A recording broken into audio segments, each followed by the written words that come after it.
Hi friends, నేను Manasa. Welcome to Manasa's kitchen.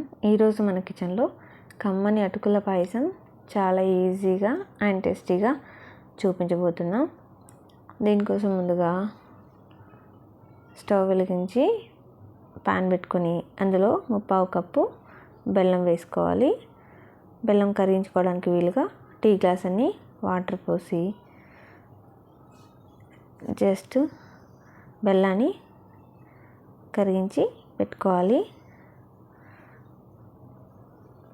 తర్వాత pan పెట్టుకొని అందులో ఇది వచ్చేసి దేశీ ఆవు నెయ్యి అండి. చాలా హెల్దీ అండ్ టేస్టీ కూడా చాలా బాగుంటుంది. 2 టేబుల్ స్పూన్ దాకా నెయ్యి వేసుకొని డ్రై ఫ్రూట్స్ వేసి స్టవ్ సిమ్లో ఉంచి వీటిని దోరగా వేయించి పెట్టుకోవాలి. ఇలా గోల్డ్ కలర్లోకి రాగానే తీసేయాలి. తర్వాత అదే ప్యాన్లో 1 కప్పు అటుకులు వేసుకోవాలండి.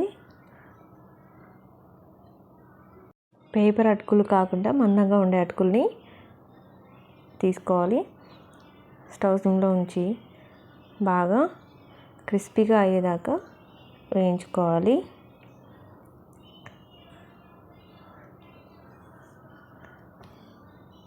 చూడండి, క్రిస్పీగా వేగిపోయినాయి. ఇప్పుడు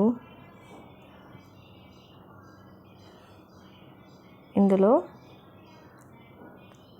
1/2 లీటర్ రా మిల్క్ వేసుకుంటున్నా. అంటే పచ్చిపాలే 1/2 లీటర్ పోసుకోవాలి. మరిగించి పోయాల్సిన అవసరం ఏం లేదండి. ఇందులో 1/2 గ్లాస్ వాటర్ పోసి కలుపుకొని స్టవ్ సిమ్లోనే ఉంచి ఉడికించుకోవాలి. ఇప్పుడు అటుకులు చూడండి మెత్తబడిపోయినాయి. కుక్ అయిపోయిన తర్వాత ఇందులో వేయించి పెట్టుకున్న డ్రై ఫ్రూట్స్, ఇలాచీ పౌడర్ కూడా వేసి మరోసారి కలుపుకోవాలి. ఇలా కలుపుకున్న తర్వాత స్టవ్ ఆఫ్ చేసి పక్కన పెట్టి పూర్తిగా చల్లారనివ్వండి.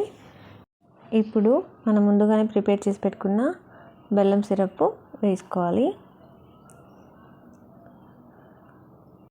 తర్వాత ఈ సిరప్ని బాగా మిక్స్ చేసుకోవాలండి. బాగా కలుపుకోవాలి. మీరు బెల్లానికి బదులు షుగర్ యూజ్ చేసుకోవాలనుకుంటే పాలు మరిగించిన తర్వాత 1/2 కప్పు షుగర్ వేసి కలుపుకోండి. నేనైతే బెల్లమే రికమెండ్ చేస్తానండి, ఎందుకంటే షుగర్ కంటే బెల్లం హెల్దీ కాబట్టి. ఫైనల్గా చిటికెడు సాల్ట్ వేసి మరోసారి కలుపుకోవాలి. అంతేనండి, ఎంతో టేస్టీగా ఉండే కమ్మని అటుకుల పాయసం రెడీ. టేస్టీ కాదండి, చాలా హెల్దీ కూడా. మీరు కూడా ట్రై చేసి మీకు ఎలా అనిపించిందో మీ వాల్యుబుల్ ఫీడ్బ్యాక్ని కామెంట్ సెక్షన్లో షేర్ చేయండి. అలాగే వీడియో కనుక నచ్చినట్లయితే లైక్ చేయండి, షేర్ చేయండి. మరిన్ని వీడియోస్ కోసం మానసాస్ కిచెన్ని సబ్స్క్రైబ్ చేయండి. Thanks for watching.